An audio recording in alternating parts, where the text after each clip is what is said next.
வணக்கம் நண்பர்களே. இப்போது குரு பயிற்சி பற்றி பார்ப்போம். குரு பகவான் பார்த்தீங்கன்னா, மிதுன ராசியிலேருந்து கடகராசிக்கு பயணம் மேற்கொண்டிருக்கிறார். இது ஒரு சிறப்பான விஷயமே. அவர் புனர்பூசம் 4ஆம் பாதம் பெற்று கடகத்தில் அமர்ந்திருப்பார் ராசி கட்டத்தில். அதே போலவே வர்க்கோத்தமம் பெற்று அம்ச கட்டங்களில் கடகத்திலே அமர்ந்திருப்பது ஒரு சிறப்பான யோகமே. அவர் நீர் ராசியில் அமர்ந்திருக்கிறார். 5ஆம் பார்வையாக விருச்சிகத்தை பார்க்கிறார், அதுவும் நீர் ராசி. அதே சமயத்தில் 7ஆம் பார்வையாக பார்க்கிறார் மகரத்தை. அதே சமயத்தில் 9ஆம் பார்வையாக மீனத்தை பார்க்கிறார், அதுவும் நீர் ராசியே. நீர் ராசியிலிருந்து அவர் இருப்பதினால், நீர் ராசியை பார்ப்பதினால் இந்த வருடம் வெயில் தாக்கங்கள் அதிகமாக இருந்தால் கூட சில சமயங்களில் மழை மேகங்களாக மழை வருவதற்காக வாய்ப்புகள் உண்டு. அங்கங்கே மழையும் பெய்யும், வெயிலும் அடிக்கக்கூடிய தன்மைகள் உண்டு. இது ஒரு குரு பார்த்திங்கன்னா நீர் ராசியை பார்த்து கொண்டிருக்கார். 5, 9 ரெண்டுமே நீர் ராசி, விருச்சிகம் மீனமும். அதனால் அவர் அமர்ந்த வீடும் நீர் ராசியில் இருப்பதனால் இந்த வருடம் மழையும் வரும், அதே சமயம் வெயில் தாக்கமும் இருக்கும். அதாவது 7ஆம் வீடையும் பார்க்கிறார், மகரத்தை பார்க்கிறார். இப்போது குரு பகவானுக்கு முழு சுபர், 100% அவர் பார்வை ரொம்ப சிறப்பானது. குரு பார்த்தால் கோடி நன்மைகள் உண்டு. அதனால் பார்த்திங்கன்னா மேஷ ராசியிலிருந்து கன்னி ராசி வரைக்கும் இந்த பார்ப்போம் குரு பயிற்சியினுடைய பலனை. மேஷ ராசிக்கு கடந்த காலங்களில் 7 நாட்டு சனி நடப்பதனால் அவர்கள் பொருள் இழப்பு, பொருளாதாரத்தை தொய்வு, பண விரயம், பொருள் விரயம், முகசுளிப்பு, எங்கே போனாலும் எதுலேயுமே அவர்கள் ஒரு திருப்திகரமான இல்லாத நிலைமையில் இருந்தார்கள். இப்பொழுது குரு அந்த சனி பகவானை 9ஆம் பார்வையாக மீனத்தில் இருக்கும் சனி பகவானை பார்ப்பதனால் இவர்களுக்கு அதிலிருந்து மீட்டு அவர் தொழில் புதுசாக அமைத்து தொழிலை உருவாக்குவதும், சில வேலைகளில் இருந்து அந்த மன அழுத்தத்திலிருந்து அவர் ரிலீஃப் ஆவதற்கும் அவர்களுக்கு சாதுரியமாக இருக்கும் அந்த சனி பகவானை குரு பகவான் பார்ப்பதினால். அதே சமயத்தில் 7ஆம் பார்வையாக மகரத்தை பார்ப்பதால் தொழில் அபிவிருத்தி ஆகும்.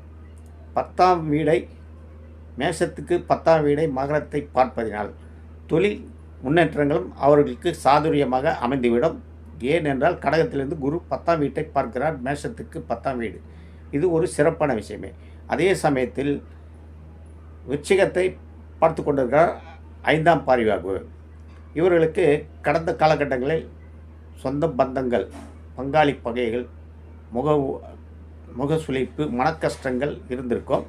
இப்போ குரு பார்க்கிறதுனால் உறவு முறைகளும் அவருக்கு சாதகமாக அமைந்துவிடும். எதிராளிகள் தொந்தரவுகளும் குறைவாக இருக்கும். அதனால் இவர்களுக்கு தொழில் முன்னேற்றங்களுக்கு ஒரு சிறப்பான விஷயமே. மேஷராசிக்கு 4ஆம் வீட்டில் குரு பகவான் இருப்பதனால் புது வீடு கட்டுவதும், வீடை சரி பண்ணுவதற்கும், மாட்டிலேஷன் பண்ணுவதற்கும், வீடு புதுசாக வாடகை போவதற்கும், வண்டி வாகனம் யோகங்களும் இவர்களுக்கு அமைந்துவிடும்.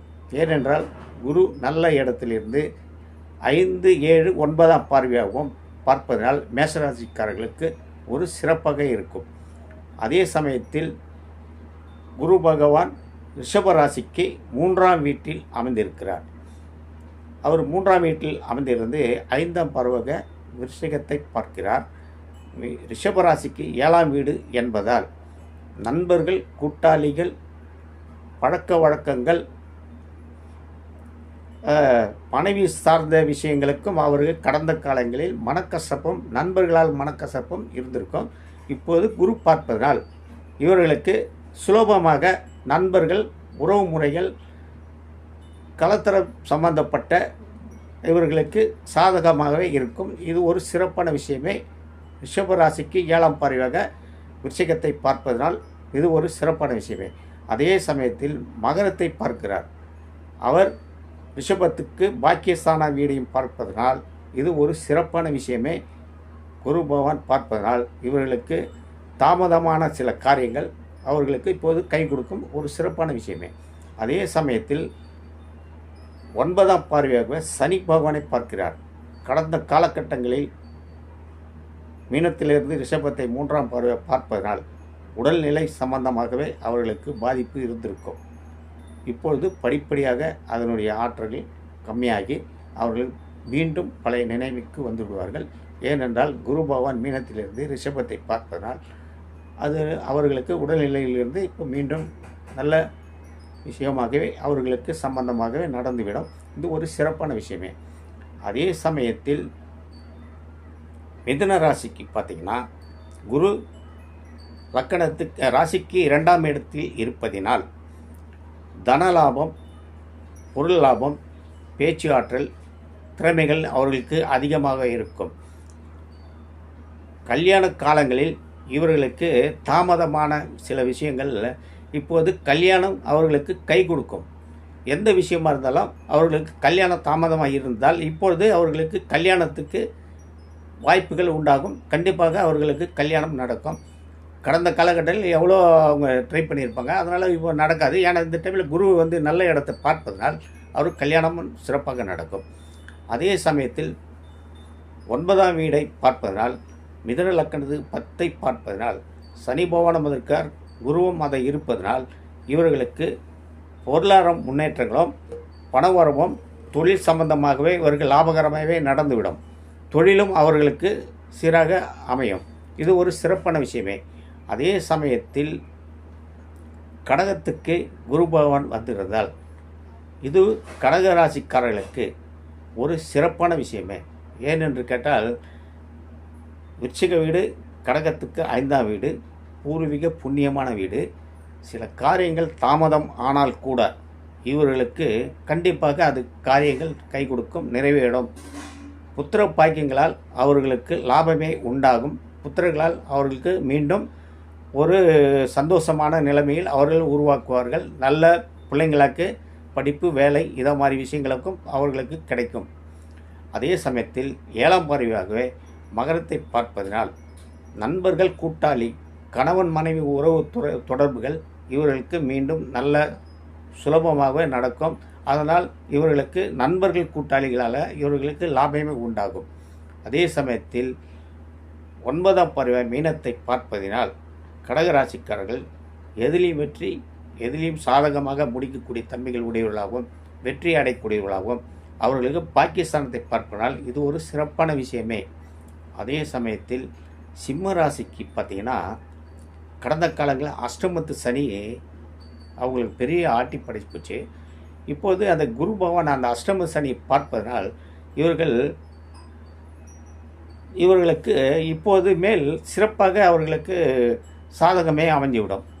அதே சமயத்தில் பார்த்திங்கன்னா சிம்மத்துக்கு 4ஆம் வீடான விருச்சிகத்தை குரு பகவான் பார்ப்பதனால் இவர்களுக்கு சுகஸ்தானாதிபதி என்னும் வீடை பார்ப்பதனால் சுகம் கிட்டும்.